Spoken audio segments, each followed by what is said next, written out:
everyone. Welcome to episode number 25 of the PowerPlatform digital series. My name is Ron, and this week I have with me Ahmed. Welcome. Hi everyone, I'm Ahmed Adel. I'm a member of an amazing team across Microsoft Canada who looks after the Azure business, making sure our customers and partners get the most value out of Azure. Awesome. So guys, this week the session that we want to talk to you about is actually about a really interesting topic, and it's about the common data model and its role in your enterprise data strategy. Specifically, the session is called Power BI, Kuna, and GSK. So Ahmed, the first customer is about Kuna, and this is a really interesting case about a customer that is traditionally a financial services provider, effectively being able to leverage Power BI and the common data model and become a fintech company. So I wonder what your thoughts are about that customer.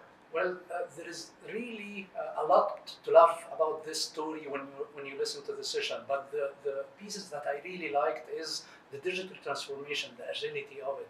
So what Kuna was really able to do is to bring in all the data estate coming with all the data signals into Azure as a platform, and then move from there, adding the layer of the common data model, and that brings in Dynamics 365, Office 365, ability for Power Apps, and now all of a sudden, their end customer, which is the credit unions, who typically have like 30 people handling everything IT, are now not the bottleneck, and the end user, the business user, is able to open that platform and get insights from all of these data signals at once, which is really a beautiful digital transformation story that brings in agility to the forefront.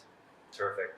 So guys, please go watch the session and let us know, as usual, what you like, what you don't like, and what you would like to see us cover in the future. And until the next episodes, thanks for watching.